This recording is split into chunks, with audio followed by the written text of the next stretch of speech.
ਵਾਹਿਗੁਰੂ ਜੀ ਕਾ ਖਾਲਸਾ ਵਾਹਿਗੁਰੂ ਜੀ ਕੀ ਫਤਿਹ। ਮੈਂ ਤੁਹਾਡੀ ਹੋਸਟ ਨੀਲਮ ਕੌਰ ਤੇ ਮੈਂ ਟੀਵੀ 84 ਦੇ ਸਾਰੇ ਦਰਸ਼ਕਾਂ ਦਾ ਦਿਲੀ ਸਵਾਗਤ ਕਰਦੀ ਹਾਂ ਪ੍ਰੋਗਰਾਮ ਸੱਚਾ ਸੱਚ ਵਿੱਚ। ਪੰਥ ਦੀ ਮਹਾਨ ਸ਼ਖਸੀਅਤ ਡਾਕਟਰ ਅਮਰਜੀਤ ਸਿੰਘ ਜੀ ਮੇਰੇ ਨਾਲ ਬੈਠੇ ਹੋਏ ਨੇ। ਆਓ ਨਾਲ ਮਿਲ ਕੇ ਪ੍ਰੋਗਰਾਮ ਸ਼ੁਰੂ ਕਰਦੇ ਹਾਂ। ਡਾਕਟਰ ਸਾਹਿਬ welcome to our show. Thank you. ਹਾਂ ਡਾਕਟਰ ਸਾਹਿਬ, ਅੱਜ 12 ਅਗਸਤ 2013 29 ਸਾਵਣ ਨਾਨਕ ਸ਼ਾਹੀ ਸੰਮਤ 545 ਦਾ ਦਿਨ ਹੈ ਤੇ ਹੁਣ ਅਸੀਂ ਆਪਣੇ ਪ੍ਰੋਗਰਾਮ ਦੀ ਸ਼ੁਰੂਆਤ ਸਾਡੇ ਦਰਸ਼ਕਾਂ ਵੱਲੋਂ ਆਈਆਂ ਪਿਆਰੀਆਂ emails, phone messages, text messages, Facebook messages ਅਤੇ ਟਵਿੱਟਰ ਮੈਸੇਜ ਦੇ ਨਾਲ ਕਰਦੇ ਹਾਂ। ਤੇ ਸਾਡੀ ਪਹਿਲੀ ਈਮੇਲ ਆਈ ਹੈ ਪੁਣੇ ਮਹਾਰਾਸ਼ਟਰ ਤੋਂ ਵੀਰ ਗੁਰਪ੍ਰੀਤ ਸਿੰਘ ਜੀ ਦੀ। ਇਹ ਲਿਖਦੇ ਹਨ, ਡਾਕਟਰ ਸਾਹਿਬ ਤੁਹਾਡੇ ਮਾਤਾ ਜੀ ਦੇ ਵਿਛੋੜੇ ਦਾ ਸੁਣ ਕੇ ਬੜਾ ਦੁੱਖ ਹੋਇਆ। ਮੇਰੇ ਲਈ ਇਹ ਬੜੇ ਜਜ਼ਬਾਤੀ ਪਲ ਸਨ ਜਦੋਂ ਮੈਂ ਮਾਂ ਪੁੱਤਰ ਦੇ 25 ਸਾਲ ਦੇ ਵਿਛੋੜੇ ਬਾਰੇ ਸੁਣਿਆ। ਸੱਚਮੁੱਚ ਇਹ ਕੋਈ ਸੌਖਾ ਪਰਚਾ ਨਹੀਂ ਹੈ, ਬੜੀ ਵੱਡੀ ਕੁਰਬਾਨੀ ਹੈ। ਅੱਜ ਦੇ ਸੰਦਰਭ ਵਿੱਚ ਸਾਨੂੰ ਉਹਨਾਂ ਮਾਵਾਂ ਦੀ ਡਾਢੀ ਲੋੜ ਹੈ ਜਿਹੜੀਆਂ ਆਪਣੇ ਬੱਚਿਆਂ ਨੂੰ ਖੁਸ਼ੀ ਨਾਲ ਜੰਗ ਦੇ ਮੈਦਾਨ ਵੱਲ ਤੋਰ ਸਕਣ। ਵਾਹਿਗੁਰੂ ਬਹਾਦਰ ਮਾਤਾ ਜੀ ਦੀ ਰੂਹ ਨੂੰ ਆਪਣੇ ਚਰਨਾਂ ਵਿੱਚ ਨਿਵਾਸ ਬਖਸ਼ਣ। ਤੁਹਾਡੇ ਕੁਝ ਐਪੀਸੋਡਸ ਵਿੱਚ ਮੈਂ ਕੁਝ ਉਹਨਾਂ ਵੀਰਾਂ ਦੀਆਂ ਟਿੱਪਣੀਆਂ ਨੂੰ ਸੁਣਿਆ ਜਿਹੜੇ ਇਹ ਨਤੀਜਾ ਕੱਢੀ ਬੈਠੇ ਹਨ ਕਿ ਭਾਰਤ ਦੇ ਮੁਸਲਮਾਨ ਡਰਦਿਆਂ ਹੀ ਚੁੱਪ ਹੋ ਗਏ ਹਨ। ਮੇਰੇ ਵਿਚਾਰ ਅਨੁਸਾਰ ਭਾਰਤ ਵਿਚਲੇ ਮੁਸਲਮਾਨਾਂ ਦੀ ਹਾਲਤ ਸਿੱਖਾਂ ਨਾਲੋਂ ਕਿਤੇ ਜ਼ਿਆਦਾ ਬਿਹਤਰ ਹੈ।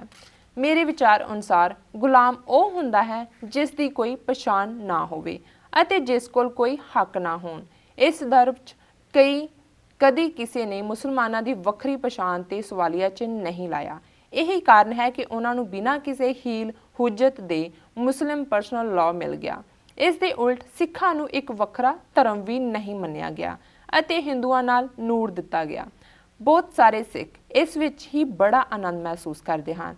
1909 ਵਿੱਚ ਆਨੰਦ ਮੈਰਿਜ ਐਕਟ ਦੇ ਪਾਸ ਹੋਣ ਦੇ ਬਾਵਜੂਦ ਅਸੀਂ ਇਸ ਨੂੰ 100 ਸਾਲ ਦੇ ਸੰਘਰਸ਼ ਅਤੇ ਯਤਨਾਂ ਦੇ ਬਾਵਜੂਦ ਲਾਗੂ ਨਹੀਂ ਕਰਵਾ ਸਕੇ। ਕਾਰਨ ਸਿੱਖਾਂ ਦੀ ਬਹੁਤ ਛੋਟੀ ਜਿਹੀ ਘੱਟ ਗਿਣਤੀ ਜਿਸ ਦੀ ਕਿਸੇ ਨੂੰ ਕੋਈ ਪਰਵਾਹ ਨਹੀਂ। 2002 ਦੀ ਗੁਜਰਾਤ ਵਿਚਲੀ ਮੁਸਲਮਾਨਾਂ ਦੇ ਖਿਲਾਫ ਹੋਈ ਹਿੰਸਾ ਦੇ ਫੌਰਨ ਬਾਅਦ ਸਪੈਸ਼ਲ ਇਨਵੈਸਟੀਗੇਸ਼ਨ ਟੀਮਾਂ ਹੋਂਦ ਵਿੱਚ ਆਈਆਂ ਅਤੇ 10 ਸਾਲ ਦੇ ਵਿੱਚ ਦੋਸ਼ੀਆਂ ਨੂੰ ਸਜ਼ਾਵਾਂ ਮਿਲੀਆਂ, ਭਾਵੇਂ ਕਿ ਵੱਡੀ ਮੱਛੀ ਭਾਵ ਨਰਿੰਦਰ ਮੋਦੀ ਬਚ ਨਿਕਲੀ। ਇਸ ਇਨਸਾਫ ਲਈ ਮੁਸਲਮਾਨਾਂ ਨੂੰ ਕੋਈ ਘੋਲ ਨਹੀਂ ਕਰਨਾ ਪਿਆ, ਜਦੋਂ ਕਿ ਜੂਨ 84 ਤੋਂ ਹੁਣ ਤੱਕ ਪਿਛਲੇ 29 ਸਾਲਾਂ ਵਿੱਚ ਸਿੱਖਾਂ ਦੇ ਪੱਲੇ ਨਮੋਸ਼ੀ ਤੋਂ ਇਲਾਵਾ ਹੋਰ ਕੁਝ ਨਹੀਂ ਪਿਆ। ਕਿਸੇ ਦੋਸ਼ੀ ਨੂੰ ਸਜ਼ਾ ਯਾਫਤਾ ਨਹੀਂ ਕੀਤਾ ਗਿਆ। ਜੇ ਮੁਸਲਮਾਨ ਚੁੱਪ ਨੇ ਤਾਂ ਇਸ ਦਾ ਕਾਰਨ ਇਹ ਹੈ ਕਿ ਉਹਨਾਂ ਦੇ ਇਸ਼ੂ ਬਿਨਾਂ ਕਿਸੇ ਹੀਲ ਹੁਜਤ ਦੇ ਮੰਨ ਲਏ ਜਾਂਦੇ ਹਨ ਕਿਉਂਕਿ ਉਹਨਾਂ ਕੋਲ ਬਹੁਤ ਵੱਡਾ ਵੋਟ ਬੈਂਕ ਹੈ। ਜਦੋਂ ਮੈਂ ਉਹਨਾਂ ਦੀ ਆਬਾਦੀ ਦੇ ਵਾਧੇ ਦੇ ਪੈਟਰਨ ਨੂੰ ਵੇਖਦਾ ਹਾਂ ਤਾਂ ਮੈਨੂੰ ਕੋਈ ਸ਼ੱਕ ਸ਼ੁਬਾ ਨਹੀਂ ਹੈ ਕਿ ਭਾਰਤ ਵਿੱਚ ਬਹੁਤ ਜਲਦੀ 2-3 ਪਾਕਿਸਤਾਨ ਨਿਕਲਣਗੇ। ਹਿੰਦੂਆਂ ਤੇ ਮੁਸਲਮਾਨਾਂ ਦੋਹਾਂ ਨੂੰ ਹੀ ਇਸ ਸੱਚਾਈ ਦਾ ਪਤਾ ਹੈ। ਸਮੱਸਿਆ ਸਿਰਫ ਸਿੱਖਾਂ ਦੀ ਹੈ ਜਿਨ੍ਹਾਂ ਨੂੰ ਅਜੇ ਤੱਕ ਇਹ ਸਮਝ ਨਹੀਂ ਆਈ ਕਿ ਉਹਨਾਂ ਦਾ ਭਵਿੱਖ ਇੱਕ ਆਪਣੇ ਦੇਸ਼ ਦੀ ਹੋਂਦ ਨਾਲ ਜੁੜਿਆ ਹੋਇਆ ਹੈ, ਨਾ ਕਿ ਉਹਨਾਂ ਨਾਲ ਜਿਨ੍ਹਾਂ ਨੇ ਉਹਨਾਂ ਨੂੰ ਕਸਾਈਆਂ ਵਾਂਗ ਕੋਇਆ ਹੈ। ਸਿੱਖਾਂ ਨੂੰ ਮੁਸਲਮਾਨਾਂ ਨਾਲੋਂ ਜ਼ਿਆਦਾ ਐਜੂਕੇਸ਼ਨ ਦੀ ਲੋੜ ਹੈ ਕਿ ਕਿਵੇਂ ਆਪਣੀ ਪਛਾਣ ਅਤੇ ਧਰਮ ਨੂੰ ਬਚਾਉਣਾ ਹੈ ਅਤੇ ਕਿਵੇਂ ਆਪਣੀ ਆਬਾਦੀ ਅਤੇ ਹੋਂਦ ਨੂੰ ਵਧਾਉਣਾ ਹੈ। ਸਾਨੂੰ ਹਿੰਦੂਆਂ ਵੱਲੋਂ ਸਿੱਖਾਂ ਤੇ ਮੁਸਲਮਾਨਾਂ ਨੂੰ ਨਿਸ਼ਾਨਾ ਬਣਾ ਕੇ ਘੜੇ ਗਏ ਨਾਰੇ ਹਮ ਦੋ ਹਮਾਰੇ ਦੋ ਤੋਂ ਬਚਣ ਦੀ ਲੋੜ ਹੈ। ਡਾਕਟਰ ਸਾਹਿਬ, ਲੰਬੀ ਈਮੇਲ ਲਿਖਣ ਲਈ ਮਾਫੀ ਚਾਹੁੰਦਾ ਹਾਂ। ਤੁਸੀਂ ਮੇਰੇ ਵਿਚਾਰਾਂ ਸੰਬੰਧੀ ਆਪਣੇ ਕੀਮਤੀ ਸੁਝਾਅ ਜ਼ਰੂਰ ਦੇਣਾ। ਜੇ ਮੈਂ ਗਲਤ ਹੋਵਾਂ ਤਾਂ ਮੈਨੂੰ ਦਰੁਸਤ ਕਰਨਾ। ਕਈ ਵਾਰ ਮੈਂ ਸੋਚਦਾ ਹਾਂ ਕਿ ਮੈਂ ਨਾ ਲਿਖਾਂ, ਪਰ ਤੁਹਾਡੇ ਪ੍ਰੋਗਰਾਮ ਵਿਚਲੀਆਂ ਗੰਭੀਰ ਵਿਚਾਰਾਂ ਮੈਨੂੰ ਲਿਖਣ ਲਈ ਉਤਸ਼ਾਹਿਤ ਕਰਦੀਆਂ ਹਨ। ਖਾਲਸਾ ਹਨੇਰੇ ਜਾਂ ਸਵੇਰੇ ਜ਼ਰੂਰ ਰਾਜ ਭਾਗ ਦਾ ਮਾਲਕ ਬਣੇਗਾ। ਜੀ ਡਾਕਟਰ ਸਾਹਿਬ। ਸਭ ਤੋਂ ਪਹਿਲਾਂ ਤਾਂ ਵੀਰ ਗੁਰਪ੍ਰੀਤ ਸਿੰਘ ਜੀ ਦਾ ਬਹੁਤ ਧੰਨਵਾਦ। ਉਹਨਾਂ ਨੇ ਸਾਨੂੰ ਪੂਨੇ ਤੋਂ ਲਿਖਿਆ ਜੀ, ਔਰ ਮੈਂ ਜਦੋਂ ਇਹਨਾਂ ਦੀ ਈਮੇਲ ਪੜ੍ਹਦਾ ਹਾਂ ਤਾਂ ਮੈਨੂੰ ਬਹੁਤ ਚੰਗਾ ਲੱਗਦਾ ਜੀ ਕਿ ਖਾਸ ਤੌਰ 'ਤੇ ਭਾਰਤ ਦੇ ਵਿੱਚ ਬੈਠਾ ਇੱਕ ਨੌਜਵਾਨ ਉਸ ਸਾਰੇ ਚੈਲੰਜ ਨੂੰ ਸਮਝਦਾ ਜੋ ਸਾਹਮਣੇ ਇਸ ਦੇ ਪਿਛੋਕੜ ਨੂੰ ਸਮਝਦਾ ਕਿ ਇਸ ਲੈਵਲ ਤੱਕ ਪਹੁੰਚਾਉਣ ਲਈ ਦੁਸ਼ਮਣ ਦੀਆਂ ਕੀ ਨੀਤੀਆਂ ਰਹੀਆਂ। ਜੀ ਆਪਣੇ ਲੋਕਾਂ ਦੀ ਬਚਕਾਨਾ ਪਹੁੰਚ ਜਾਂ ਆਪਣੇ ਲੋਕਾਂ ਦਾ ਬਿਲਕੁਲ ਢੱਠਿਆ ਉਤਸ਼ਾਹ ਜਾਂ ਡਾਇਰੈਕਸ਼ਨਲੈਸ ਅਪਰੋਚ, ਇਸ ਨੂੰ ਵੀ ਇਹ ਨੌਜਵਾਨ ਬਹੁਤ ਚੰਗੀ ਤਰ੍ਹਾਂ ਸਮਝਦੇ ਨੇ। ਔਰ ਫਿਰ ਕਨਕਲੂਜਨ ਦੇ ਵਿੱਚ ਇਹਨਾਂ ਦਾ ਫੇਥ ਕਿ ਖਾਲਸਾ ਸ਼ੈਲ ਰੂਲ ਸੂਨਰ ਔਰ ਲੇਟਰ, ਕਿ ਖਾਲਸਾ ਰਾਜ ਕਰੇਗਾ ਹਨੇਰੇ ਜਾਂ ਸਵੇਰੇ। ਸਭ ਤੋਂ ਪਹਿਲਾਂ ਤਾਂ ਮੈਂ ਉਹਨਾਂ ਦੀ ਈਮੇਲ ਲਈ ਉਹਨਾਂ ਦਾ ਧੰਨਵਾਦ ਕਰਦਾ ਕਿ ਉਹਨਾਂ ਨੇ ਮਾਤਾ ਜੀ ਪ੍ਰਤੀ ਬੜੇ ਕਾਈਂਡ ਵਰਡਸ ਕਹੇ ਨੇ, ਉਹਨਾਂ ਦੇ ਲਈ ਉਹਨਾਂ ਦਾ ਸ਼ੁਕਰੀਆ। ਜਿਹੜਾ ਉਹਨਾਂ ਨੇ ਭਾਰਤੀ ਮੁਸਲਮਾਨਾਂ ਦੇ ਸਬੰਧ ਦੇ ਵਿੱਚ, ਕਿਉਂਕਿ ਇਸ ਤੋਂ ਪਹਿਲਾਂ ਜਿਹੜੀ ਲਿਖਤਾਂ ਇੱਕ ਦੋ ਇਸ ਮੁੱਦੇ ਤੇ ਆਈਆਂ, ਅਸੀਂ ਵੀ ਇਹਦੇ ਤੇ ਇੱਕ ਰਿਸਪੌਂਸ ਪਹਿਲੀ ਲਿਖਤ ਦੇ ਜਵਾਬ ਵਿੱਚ ਦਿੱਤਾ ਹੈ ਜੀ। ਔਰ ਇਹਨਾਂ ਦੀ ਇਹ ਈਮੇਲ ਪੜ੍ਹਨ ਤੋਂ ਬਾਅਦ, ਹਾਲਾਂਕਿ ਮੈਂ ਬਿਲਕੁਲ ਇਹ ਕਨਕਲੂਜਨ ਤਾਂ ਨਹੀਂ ਸੀ ਕੱਢਿਆ ਕਿ ਵੀ ਉਹ ਬਿਲਕੁਲ ਡਰੇ ਹੋਏ ਨੇ ਜੀ, ਲੇਕਿਨ ਜਿਵੇਂ ਇਹਨਾਂ ਨੇ ਉਹਨਾਂ ਦੀ ਸਟਰੈਂਥ ਦੇ ਪੁਆਇੰਟਸ ਨੂੰ ਜਿਹੜਾ ਸਾਹਮਣੇ ਲਿਆਂਦਾ ਹੈ, ਜ਼ਿਕਰ ਮੈਂ ਵੀ ਪਰਸਨਲ ਲਾਅ ਦਾ ਕੀਤਾ ਸੀ, ਵੋਟ ਬੈਂਕ ਦਾ ਵੀ ਕੀਤਾ ਸੀ ਜੀ, ਲੇਕਿਨ ਇਹਨਾਂ ਨੇ ਬੜੀ ਐਸ਼ੋਰਡਲੀ ਉਹਨਾਂ ਦੇ ਕੇਸ ਨੂੰ ਪਲੀਡ ਕੀਤਾ ਕਿ ਜੇ ਉਹਨਾਂ ਦੇ ਕੰਮ ਬਿਨਾਂ ਕਿਸੇ ਸੰਘਰਸ਼ ਤੋਂ ਹੋ ਰਹੇ ਨੇ ਜਾਂ ਬਿਨਾਂ ਰੌਲਾ ਰੱਪਾ ਪਾਇਆ ਹੋ ਰਹੇ ਨੇ ਜੀ, ਤੇ ਉਹ ਰੌਲਾ ਰੱਪਾ ਕਿਉਂ ਪਾਣ ਜਾਂ ਉਹ ਕਿਸੇ ਸੰਘਰਸ਼ ਦੇ ਰਸਤੇ ਤੇ ਕਿਉਂ ਤੁਰਨ। ਔਰ ਉਹਦੇ 'ਚ ਉਹਨਾਂ ਨੇ ਪਰਸਨਲ ਲਾਅ ਦੀ ਗੱਲ ਕੀਤੀ, ਮੁਸਲਿਮ ਪਰਸਨਲ ਲਾਅ ਜਿਹੜਾ ਕਿ ਸੰਵਿਧਾਨ ਦੇ ਨਿਰਮਾਤਾਵਾਂ ਨੇ ਹੀ ਉਹਨਾਂ ਨੂੰ ਇਹ ਹੱਕ ਦਿੱਤੇ ਜੀ। ਫਿਰ ਇਹਨਾਂ ਨੇ ਜਸਟਿਸ ਦੇ ਲਿਹਾਜ਼ ਨਾਲ ਕੰਪੇਅਰ ਕੀਤਾ ਕਿ ਅਸੀਂ ਜੂਨ 84, ਨਵੰਬਰ 84, ਪਿਛਲੇ 29 ਸਾਲ ਤੋਂ ਜਸਟਿਸ ਦੀ ਭਾਲ ਦੇ ਵਿੱਚ, ਹੁਣ ਤਾਂ ਇੱਕ ਹੁੰਦਾ ਜਸਟਿਸ ਲੈਣ ਦੇ ਲਈ ਡੀਕਣਾ, ਤਾਂ ਭਾਲਣਾ ਹੈ ਕਿ ਕਿਹੜੀਆਂ ਝਾੜੀਆਂ ਦੇ ਪਿੱਛੇ ਲੁਕਿਆ ਹੋਇਆ ਤੇ ਕਿਵੇਂ ਉਹਨੂੰ ਅਸੀਂ ਕੱਢ ਕੇ ਲਿਆ ਸਕਦੇ ਹਾਂ ਜੀ, ਲੱਗੇ ਹੋਏ ਹਾਂ। ਪਰ ਇਹਨਾਂ ਨੇ ਠੀਕ ਕਿਹਾ ਕਿ ਵੀ ਬੇਸ਼ੱਕ ਵੱਡੀ ਮੱਛੀ ਨਰਿੰਦਰ ਮੋਦੀ ਨਾਨਾਵਤੀ ਕਮਿਸ਼ਨ ਦੇ ਥੱਲੇ ਵੀ, ਔਰ ਜਿਹੜੇ ਉਹਨਾਂ ਨੇ ਸਪੈਸ਼ਲ ਇਨਵੈਸਟੀਗੇਟਿਵ ਟੀਮ ਦੇ ਥੱਲੇ ਸੁਪਰੀਮ ਕੋਰਟ ਦੇ ਆਰਡਰਸ ਥੱਲੇ ਟਰਾਇਲ ਕੋਰਟ ਬਣਾਏ, ਉਹਨਾਂ 'ਚ ਵੀ ਬਚ ਕੇ ਨਿਕਲ ਗਏ। ਪਰ ਉਹਨਾਂ ਦੇ ਮਿਨਿਸਟਰ ਲੈਵਲ ਦੇ ਲੋਕ, ਉਹਨਾਂ ਦੀ ਲੇਡੀ ਮਿਨਿਸਟਰ ਜਿਹੜੀ ਨਰਿੰਦਰ ਮੋਦੀ ਦੀ ਕੈਬਨਿਟ ਸੀ, ਉਸ ਨੂੰ ਸਜ਼ਾ ਹੋਈ ਹੈ, ਔਰ ਦੂਸਰਿਆਂ ਨੂੰ ਵੀ ਜਿਹੜਾ ਇਸ ਦੇ ਵਿੱਚ ਕਿਸੇ ਨਾ ਕਿਸੇ ਕਨਕਲੂਜਨ ਤੱਕ ਗੱਲ ਪਹੁੰਚੀ ਹੈ, ਔਰ ਪਹੁੰਚੀ ਵੀ 2002 ਦੇ ਵਿੱਚ ਇਹ ਵਾਕਿਆ ਹੋਇਆ 10 ਸਾਲਾਂ ਦੇ ਵਿੱਚ ਜੀ। ਸੋ ਇਹ ਵੀ ਇੱਕ ਨੁਕਤਾ ਦੇਖਣ ਵਾਲਾ। ਹਾਲਾਂ ਇਹਦੇ ਡਿਫੈਂਸ ਦੇ ਵਿੱਚ ਹੋਰ ਵੀ ਕਈ ਕੁਝ ਕਿਹਾ ਜਾ ਸਕਦਾ ਹੈ ਕਿ ਜੂਨ 84 ਜਾਂ ਨਵੰਬਰ 84 ਨੇ ਬਹੁਤ ਅਵੇਅਰਨੈਸ ਪੈਦਾ ਕੀਤੀ ਦੂਸਰਿਆਂ ਹਲਕਿਆਂ 'ਚ ਜੀ, ਔਰ ਉਹਨਾਂ ਨੂੰ ਲੱਗਾ ਕਿ ਵੀ ਭਾਰਤ ਦੀ ਡੈਮੋਕ੍ਰੇਸੀ ਦੇ ਲਈ ਜਿਹੜਾ ਹੈ ਇਹ ਜ਼ਰੂਰੀ ਹੈ ਕਿ ਜਿਹੜਾ, ਹਾਲਾਂਕਿ ਰਿਪੀਟ ਤਾਂ ਹੋਇਆ ਜੇ ਨਵੰਬਰ 84 ਜਾਂ ਜੂਨ 84 ਦੇ ਦੋਸ਼ੀਆਂ ਨੂੰ ਸਜ਼ਾਵਾਂ ਦਿੱਤੀਆਂ ਜਾਂਦੀਆਂ ਤੇ 2002 ਨਾ ਵਾਪਰਦਾ, ਉਹ ਪਾਰਟ ਤਾਂ ਵੀਕ ਹੈ। ਪਰ ਇਹਦੇ ਬਾਵਜੂਦ ਸਿਵਲ ਸੁਸਾਇਟੀ ਦੇ ਵਿੱਚ ਪਹਿਲਾਂ ਨਾਲੋਂ ਜ਼ਿਆਦਾ ਰੌਲਾ ਪਿਆ ਇਸ ਮੁੱਦੇ ਦੇ ਉੱਤੇ, ਔਰ ਇੰਟਰਨੈਸ਼ਨਲ ਰਿਐਕਸ਼ਨ ਵੀ ਹੋਇਆ, ਕਿਉਂਕਿ ਹੁਣ ਅਸੀਂ ਇਹ ਤਾਂ ਨਹੀਂ ਦੇਖਦੇ ਕਿ ਵੀ ਭਾਰਤ 'ਚੋਂ KP ਗਿੱਲ ਦਾ ਵੀਜ਼ਾ ਅਮਰੀਕਾ ਨੇ ਰੱਦ ਕੀਤਾ ਹੋਏ, ਜਾਂ HKL ਭਗਤ ਜਿਹੜਾ ਮਰ ਗਿਆ, ਜਾਂ ਸੱਜਣ ਕੁਮਾਰ ਜਾਂ ਜਗਦੀਸ਼ ਟਾਈਟਲ ਦਾ ਰੱਦ ਕੀਤਾ ਹੋਏ ਜੀ। ਪਰ ਸਿਵਿਕ ਸੁਸਾਇਟੀ ਦੇ ਪ੍ਰਭਾਵ ਔਰ ਅਮਰੀਕਾ ਵਿਚਲੀਆਂ ਜਿਹੜੀਆਂ ਮਨੁੱਖੀ ਅਧਿਕਾਰਾਂ ਦੀਆਂ ਲੰਬਰਦਾਰ ਜਥੇਬੰਦੀਆਂ, ਜਿਨ੍ਹਾਂ ਦੇ ਵਿੱਚ ਖਾਸ ਤੌਰ ਤੇ United States commission on international religious freedom ਨੇ ਰੋਲ ਅਦਾ ਕੀਤਾ ਕਿ ਨਰਿੰਦਰ ਮੋਦੀ ਦਾ 2004 ਦੇ ਵਿੱਚ ਵੀਜ਼ਾ ਰੱਦ ਕਰ ਦਿੱਤਾ ਗਿਆ, ਅਮਰੀਕਾ 'ਚ ਉਹਨੂੰ ਨਹੀਂ ਦਿੱਤਾ ਗਿਆ। ਔਰ ਅੱਜ ਤੱਕ ਵੀ ਦੇ ਬਾਵਜੂਦ ਕਿ ਇੱਥੋਂ ਦੇ ਗੁਜਰਾਤੀਆਂ ਨੇ ਜਿਹੜੇ ਕੁਛ ਪੱਟੇ ਨੇ ਕਾਂਗਰਸਮੈਨ ਪੈਸੇ ਪੂਸੇ ਦੇ ਕੇ, ਉਹਨਾਂ ਨੇ ਮੋਦੀ ਨੂੰ ਬੜਾ ਸਫਲ ਗੁਜਰਾਤ ਮਾਡਲ ਦੇ ਨਾਂ ਥੱਲੇ ਔਰ ਅਮਰੀਕਾ ਲਈ ਬੜਾ ਲਾਭਕਾਰੀ ਔਰ ਇਹ ਉਹ ਵੇਚਣ ਦਾ ਯਤਨ ਕੀਤਾ। ਪਰ ਅੱਜ ਤੱਕ, ਕੱਲ ਨੂੰ ਕੀ ਹੋਏਗਾ ਪਤਾ ਨਹੀਂ ਹੈ, ਪਰ ਅੱਜ ਤੱਕ ਪਿਛਲੇ 9 ਸਾਲ ਤੋਂ ਉਸ ਨੂੰ ਅਮਰੀਕਾ ਦਾ ਵੀਜ਼ਾ ਨਹੀਂ ਦਿੱਤਾ ਗਿਆ। ਸੋ ਇਹ ਸਾਰੇ ਪੱਖ ਉਹਨਾਂ ਨੇ ਉਹਨਾਂ ਦੀ ਸਟਰੈਂਥ ਦੇ ਤੌਰ ਤੇ ਪ੍ਰੈਜ਼ੈਂਟ ਕੀਤੇ ਨੇ, ਜਿਹੜੀ ਸਟਰੈਂਥ ਹੈ ਵੀ ਹੈ।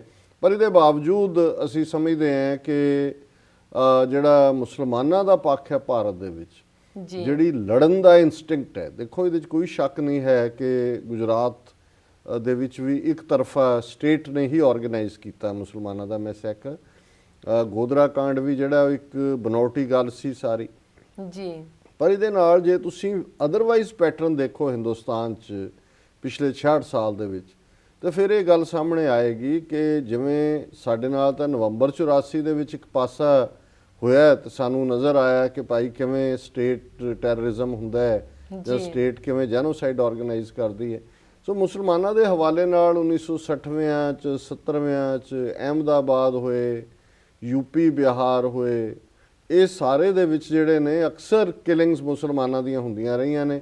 ਇੱਕ ਤਰਫਾ ਹੀ ਹੁੰਦੇ ਨੇ, ਜਿਹਨਾਂ ਨੂੰ ਦੰਗੇ ਕਿਹਾ ਜਾਂਦਾ, ਇਨਫੈਕਟ ਕਿਲਿੰਗ ਹੀ ਹੁੰਦੀ ਹੈ। ਲੇਕਿਨ ਗੁਜਰਾਤ ਦੇ ਮਾਮਲੇ 'ਚ ਜ਼ਰੂਰ, ਕਿਉਂਕਿ ਨੰਬਰ ਬਹੁਤ ਜ਼ਿਆਦਾ ਸੀ ਮਾਰੇ ਗਿਆਂ ਦਾ, ਇੰਟਰਨੈਸ਼ਨਲ ਅਵੇਅਰਨੈਸ ਸੀ, ਸੋ ਉਸ ਗੱਲ ਨੂੰ ਜਿਹੜਾ ਉਹਨਾਂ ਨੇ ਬਿਲਕੁਲ ਠੀਕ ਕਿਹਾ। ਇੱਕ ਗੱਲ ਜਿਹੜੀ ਉਹਨਾਂ ਨੇ ਡੈਮੋਗ੍ਰਾਫਿਕਸ ਔਰ ਪੋਪੂਲੇਸ਼ਨ, ਡੈਮੋਗ੍ਰਾਫਿਕਸ ਵੀ ਇਨਫੈਕਟ ਪੋਪੂਲੇਸ਼ਨ ਹੀ ਹੈ, ਪਰ ਉਹਦੇ ਲਈ ਜਿਹੜਾ ਟੂਲ ਹੈ ਉਹਨਾਂ ਨੇ ਕਿਹਾ ਕਿ ਵੀ ਇਹ ਜਿਹੜਾ ਸਲੋਗਨ ਇਹਨਾਂ ਨੇ ਘੜਿਆ ਹਮ ਦੋ ਹਮਾਰੇ ਦੋ ਜੀ, ਇਹ ਮੁਸਲਮਾਨਾਂ ਔਰ ਸਿੱਖਾਂ ਦੀ ਆਬਾਦੀ ਨੂੰ ਕਰਬ ਕਰਨ ਲਈ ਸੀ। ਮੁਸਲਮਾਨਾਂ ਨੇ ਤਾਂ ਗੱਲ ਸੁਣੀ ਨਹੀਂ ਉਹਨਾਂ ਦੀ, ਜੀ, ਉਹ ਤਾਂ ਹਮ ਦੋ ਵਾਲੇ ਤਾਂ ਨਹੀਂ ਹੈਗੇ, ਉਹ ਤਾਂ ਆਪਣੇ ਜੋ ਉਹਨਾਂ ਦਾ ਫੇਥ ਹੈ ਜਾਂ ਜਿਵੇਂ ਵੀ ਉਹਨਾਂ ਦਾ ਤੌਰ ਤਰੀਕਾ ਹੈ ਉਹ ਚੱਲ ਰਹੇ ਨੇ, ਉਹ ਤਾਂ ਅੱਲਾ ਦੀ ਅਮਾਨਤ ਸਮਝ ਕੇ ਵਧਾਉਂਦੇ ਨੇ ਜਿੰਨੇ ਵੀ ਉਹਨਾਂ ਤੋਂ ਹੁੰਦੇ ਨੇ। ਜੀ ਜੀ। ਲੇਕਿਨ ਸਿੱਖਾਂ ਦੇ ਮਾਮਲੇ 'ਚ ਕੋਈ ਸ਼ੱਕ ਨਹੀਂ ਹੈ ਕਿ ਸਾਡਾ ਤਾਂ ਇਹ ਹਾਲ ਹੋ ਗਿਆ ਕਿ ਦੋ ਤੋਂ ਵੀ ਹਟ ਕੇ ਹੁਣ ਬਹੁਤ ਸਾਰੇ ਯੰਗ ਕਪਲਸ ਪਿਛਲੇ 5-7 ਸਾਲ 'ਚ ਮੈਂ ਦੇਖਦਾ ਜਿਨ੍ਹਾਂ ਦਾ ਇੱਕ ਬੱਚਾ ਹੈ, ਜੀ ਜੀ, ਇੱਕੋ ਹੀ ਬੇਟਾ ਜਾਂ ਬੇਟੀ ਆ, ਉਹ ਕਹਿੰਦੇ ਜੀ ਬਸ ਜੀ। ਹੁਣ ਇਹ ਠੀਕ ਹੈ ਕਿ ਬਹੁਤ ਵਾਰੀ ਆਰਥਿਕ ਕਾਰਨ ਵੀ ਦਿੱਤੇ ਜਾਂਦੇ ਨੇ ਕਿ ਜੀ ਭਾਵੇਂ ਬੇਟੇ ਜਾਂ ਬੇਟੀਆਂ ਘੱਟ ਵੀ ਹੋਣ, ਉਹਨਾਂ ਨੂੰ ਬੈਸਟ ਐਜੂਕੇਸ਼ਨ ਦਿਓ, ਤਾਲੀਮ ਦਿਓ, ਪਰ ਸਾਨੂੰ ਇਹ ਕਦੇ ਨਹੀਂ ਭੁੱਲਣਾ ਚਾਹੀਦਾ ਕਿ ਡੈਮੋਕ੍ਰੇਸੀ ਜਾਂ ਭਾਰਤ ਵਰਗਾ ਸੋ ਕਾਲਡ ਲੋਕਤੰਤਰ, ਉਹਦੀ ਡੈਫੀਨੇਸ਼ਨ ਇਹ ਹੈ ਵੀ ਉੱਥੇ 51 ਗਧੇ ਜਿਹੜੇ ਨੇ ਉਹ 49 ਸ਼ੇਰਾਂ ਨਾਲੋਂ ਜ਼ਿਆਦਾ ਸਿਆਣੇ ਨੇ। ਸੋ ਗਿਣਤੀ ਤਾਂ ਸਿਰਾਂ ਦੇ ਨਾਲ ਜੁੜੀ ਹੋਈ ਹੈ। ਸੋ ਜੇ ਅਸੀਂ ਇਸ ਗੱਲ ਨੂੰ ਨਹੀਂ ਸਮਝਾਂਗੇ, ਇਸ ਭੇਤ ਨੂੰ ਡੈਮੋਗ੍ਰਾਫਿਕਸ ਦੇ ਨਤੀਜੇ ਦੇ ਤੌਰ ਦੇ ਉੱਤੇ ਫਿਰ ਹੋਏਗਾ ਇਹੀ ਕਿ ਉਹਨਾਂ ਨੇ ਕਿਹਾ ਵੀ ਉੱਥੇ ਤਾਂ 2-3 ਪਾਕਿਸਤਾਨ ਬਣ ਜਾਣਗੇ। ਜਦੋਂ ਪਾਕਿਸਤਾਨ ਬਣ ਜਾਣਗੇ ਕਹਿੰਦੇ ਨੇ, ਉਹ ਆਬਾਦੀ ਦੀ ਗੱਲ ਕਰਦੇ ਨੇ ਡੈਮੋਗ੍ਰਾਫਿਕ, ਜਿਵੇਂ ਮੈਂ ਅੱਗੇ ਵੀ ਜ਼ਿਕਰ ਕੀਤਾ ਸੀ ਕਿ ਬੰਗਾਲ ਦੇ ਵਿੱਚ ਆਲਮੋਸਟ 25% ਜਿਹੜੀ ਹੈ ਮੁਸਲਮਾਨ ਪਾਪੂਲੇਸ਼ਨ, ਔਰ ਉਹਦਾ ਨਤੀਜਾ ਹੈ ਵੋਟ ਬੈਂਕ ਦਾ ਕਿ ਮਮਤਾ ਬੈਨਰਜੀ ਕੋਈ ਵੀ ਐਂਟੀ ਮੁਸਲਿਮ ਪਾਲਿਸੀ ਨਹੀਂ ਲੈਂਦੀ। ਰਾਦਰ ਜਦੋਂ 2002 'ਚ ਗੁਜਰਾਤ ਮੁਸਲਮਾਨਾਂ ਦਾ ਕਤਲੇਆਮ ਹੋਇਆ, ਮਮਤਾ ਬੈਨਰਜੀ ਇੱਕੋ ਇੱਕ ਮਿਨਿਸਟਰ ਸੀ ਵਾਜਪਾਈ ਗਵਰਨਮੈਂਟ ਜਿਹਨੇ ਰਿਜ਼ਾਈਨ ਕੀਤਾ, ਰੇਲਵੇ ਮਿਨਿਸਟਰ ਸੀ, ਔਰ ਹੁਣ ਉਹਨਾਂ ਨੇ ਜਿਹੜੀ ਸਕੀਮ ਹੈ ਬੰਗਾਲ ਦੇ ਵਿੱਚ ਉਰਦੂ ਪੜ੍ਹਾਉਣ ਦੀ ਵੀ ਹੈ, ਮੁਸਲਮਾਨ ਮਦਰਸਿਆਂ ਦੇ ਲਈ ਜਿਹੜੇ ਇਸਲਾਮਿਕ ਸਕੂਲ ਨੇ ਸਪੈਸ਼ਲ ਡੋਨੇਸ਼ਨਸ ਵੀ ਨੇ, ਉਹਨਾਂ ਦੇ ਜਿਹੜੇ ਮੌਲਵੀ ਨੇ ਪੜ੍ਹਾਉਣ ਵਾਲੇ ਉਹਨਾਂ ਨੂੰ ਵੀ ਐਕਸਟਰਾ ਸਟਾਈਪੈਂਡ ਹੈ। ਸੋ ਇਸੇ ਤਰ੍ਹਾਂ ਯੂਪੀ ਦੇ ਵਿੱਚ ਵੀ ਹੁਣ ਮੁਲਾਇਮ ਸਿੰਘ ਯਾਦਵ ਸਰਕਾਰ ਨੇ ਭਾਵੇਂ ਉਹਨੂੰ ਜਿਹੜੀ ਦੁਰਗਾ ਸ਼ਕਤੀ IAS ਨੂੰ ਕੱਢਿਆ, ਬਹਾਨਾ ਤਾਂ ਇਹੀ ਲਾਇਆ ਕਿ ਜੀ ਇੱਕ ਮਸਜਿਦ ਪਿੰਡ ਦੀ ਸੀ, ਉਹਦੀ ਕੰਧ ਢਾਹ ਦਿੱਤੀ ਉਹਨੇ। ਹਾਲਾਂਕਿ ਕਹਾਣੀ ਡਿਫਰੈਂਟ ਹੈ ਕਿ ਸੈਂਡ ਮਾਫੀਆ ਜਿਹਨੂੰ ਉਹਨੇ ਨੱਥ ਪਾਈ ਸੀ ਕਿ ਇਮਾਨਦਾਰ ਔਰਤ ਹੈ, ਛੱਤੀਸਗੜ੍ਹ ਦੀ ਆਦੀਵਾਸੀ ਪਰਿਵਾਰਾਂ 'ਚੋਂ ਆਈ ਹੈ। ਪਰ ਜੇ ਤੁਸੀਂ ਇਸ ਡਿਬੇਟ ਨੂੰ ਪਾਸੇ ਰੱਖਦੇ ਹੋ ਕਿ ਵੀ ਮਾਫੀਆ ਨਾਲ ਉਹਨੇ ਕਿਵੇਂ ਡੀਲ ਕੀਤਾ ਹੈ, ਤੇ ਇੱਕ ਗੱਲ ਜ਼ਾਹਰ ਹੈ ਕਿ ਇਹ ਸਟਰੈਂਥ ਹੈ ਯੂਪੀ ਦੇ ਮੁਸਲਮਾਨਾਂ ਦੀ ਕਿ ਇੱਕ ਮਸਜਿਦ ਦੀ ਕੰਧ ਢਾਣ ਦੀ ਇਵਜ਼ ਦੇ ਵਿੱਚ ਇੱਕ IAS ਇਮਾਨਦਾਰ ਅਫਸਰ ਨੂੰ ਸਸਪੈਂਡ ਕਰ ਦਿੱਤਾ ਜਾਂਦਾ। ਸੋ ਇਹ ਉਹਨਾਂ ਦਾ ਮਸਲ ਔਰ ਗ੍ਰਿਟ ਵੀ ਸ਼ੋ ਕਰਦੇ।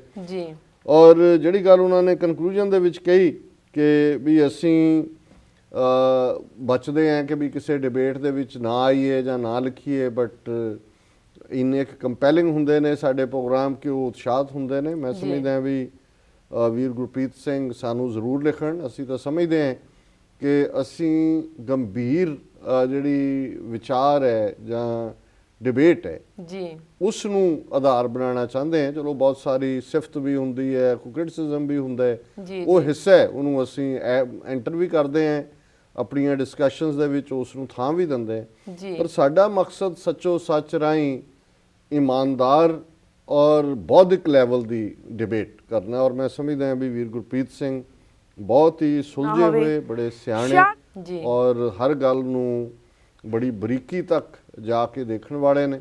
ਔਰ ਉਹਨਾਂ ਨੇ ਬਿਲਕੁਲ ਠੀਕ ਕਿਹਾ ਕਿ ਵੀ ਅਸੀਂ ਤਾਂ ਜਿਹੜਾ ਆਨੰਦ ਮੈਰਿਜ ਐਕਟ ਸਾਨੂੰ 2009 ਦੇ ਵਿੱਚ ਅੰਗਰੇਜ਼ਾਂ ਨੇ ਦਿੱਤਾ ਸੀ, ਅਸੀਂ ਤਾਂ 100 ਸਾਲ ਬੀਤਣ ਬਾਅਦ ਉਹਨੂੰ ਵੀ ਲਾਗੂ ਨਹੀਂ ਕਰਵਾ ਸਕੇ। ਹਾਲਾਂਕਿ ਉਹ ਸਟੈਚੂਟ ਬੁੱਕਸ ਪਿਆ ਹੋਇਆ, ਲੇਕਿਨ ਸਾਡਾ ਨੰਬਰ ਨਹੀਂ ਹੈ। ਬਟ ਇਹਦੇ ਨਾਲ ਇੱਕ ਗੱਲ ਮੈਂ ਇਹਦੇ 'ਚ ਬਾਕੀ ਉਹਨਾਂ ਦੀ ਹਰ ਗੱਲ ਨਾਲ ਸਹਿਮਤੀ ਦਰਸਾਉਂਦੇ ਇੱਕ ਗੱਲ ਮੈਂ ਜ਼ਰੂਰ ਕਹਿਣਾ ਚਾਹੁੰਦਾ ਕਿ ਬੇਸ਼ੱਕ ਅਸੀਂ 2% ਤੋਂ ਵੀ ਘੱਟ ਹੋਈ ਹੈ ਆਬਾਦੀ ਦਾ, ਲੇਕਿਨ ਜਿਵੇਂ ਕ੍ਰਿਸ਼ਨ ਦੇ ਜਨਮ ਤੋਂ ਪਹਿਲਾਂ ਹੀ ਕੰਸ ਨੂੰ ਜਿਹੜਾ ਮਾਮਾ ਹੀ ਸੀ ਕ੍ਰਿਸ਼ਨ ਦਾ ਦੱਸਦਾ ਸੀ, ਜਿਹੜੇ ਲੋਕ ਜਿਹੜੇ ਟਿੱਪੜੇ ਲਾਉਂਦੇ ਨੇ ਕਿ ਜੀ ਜਿਹੜਾ ਤੇਰੀ ਭੈਣ ਦੀ ਕੁੱਖ ਚੋਂ ਬੱਚਾ ਜੰਮਣਾ ਉਹਨੇ ਹੀ ਤੈਨੂੰ ਮਾਰਨਾ। ਸੋ ਇਹ ਗੱਲ ਹਿੰਦੁਸਤਾਨ ਦੇ ਹਾਕਮਾਂ ਨੂੰ ਬੜੀ ਚੰਗੀ ਤਰ੍ਹਾਂ ਪਤਾ ਹੈ, ਉਹਨਾਂ ਨੂੰ ਸਮਝ ਆਈ ਹੋਈ ਹੈ।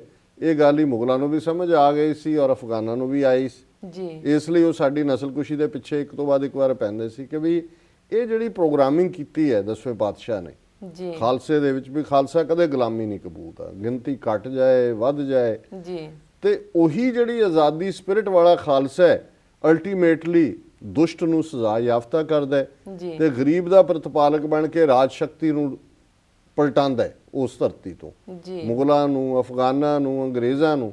ਸੋ ਅਸੀਂ ਸਮਝਦੇ ਹਾਂ ਵੀ ਇਸ ਹਵਾਲੇ ਨਾਲ ਡੈਮੋਗ੍ਰਾਫਿਕਸ ਦੀ, ਆਬਾਦੀ ਦੀ ਆਪਣੀ ਥਾਂ ਹੈ, ਉਹ ਜ਼ਰੂਰ ਉਹ ਬੜੇ ਇੰਪੋਰਟੈਂਟ ਫੈਕਟਰ ਨੇ ਜੀ। ਵੋਟ ਬੈਂਕ ਦੀ ਆਪਣੀ ਥਾਂ ਹੈ, ਲੇਕਿਨ ਜਿਹੜਾ ਅਲਟੀਮੇਟਲੀ ਇਹ ਕਿਰਪਾਨ ਗੁਰੂ ਨੇ ਖਾਲਸੇ ਨੂੰ ਬਖਸ਼ੀ ਹੋਈ ਹੈ, ਤੇ ਖਾਲਸਾ ਸੋਏ ਜੋ ਨਿਰਧਨ ਕੋ ਪਾਲੇ, ਖਾਲਸਾ ਸੋਏ ਜੋ ਦੁਸ਼ਟ ਕੋ ਗਾਲੇ, ਉੱਥੇ ਜਿਹੜਾ ਡਿਸਾਈਸਿਵ ਰੋਲ ਹੈ, ਫੈਸਲਾ ਕੌਣ ਲੜਾਈ ਹੈ ਇਹਨਾਂ ਜ਼ਾਲਮਾਂ ਦੇ ਨਾਲ, ਇਹਨਾਂ ਜ਼ਾਬਰਾਂ ਦੇ ਨਾਲ, ਉਹ ਖਾਲਸੇ ਨੇ ਹੀ ਲੜਨੀ ਹੈ। ਔਰ ਇਸੇ ਕਰਕੇ ਇਹਨਾਂ ਨੂੰ ਸ਼ਾਇਦ 150 ਮਿਲੀਅਨ ਮੁਸਲਮਾਨਾਂ ਦਾ ਭਾਰਤ ਦੇ ਨਕਸ਼ੇ 'ਚ ਇੰਨਾ ਫਿਕਰ ਨਹੀਂ ਹੈ ਜਿੰਨਾ ਕਿ ਉਹਨਾਂ ਨੂੰ 25-26 ਮਿਲੀਅਨ ਸਿੱਖਾਂ ਦਾ ਹੈ ਕਿ ਇਹਨਾਂ ਨੇ ਸਾਡੇ ਤਖਤੇ ਨੂੰ ਪਲਟਣਾ। ਸੋ ਵੀਰ ਗੁਰਪ੍ਰੀਤ ਸਿੰਘ ਜੀ ਦਾ ਬਹੁਤ ਬਹੁਤ ਧੰਨਵਾਦ ਜੀ। ਡਾਕਟਰ ਸਾਹਿਬ ਹੁਣ ਵੇਲਾ ਹੈਗਾ ਕਿ ਛੋਟੇ ਬ੍ਰੇਕ ਦਾ।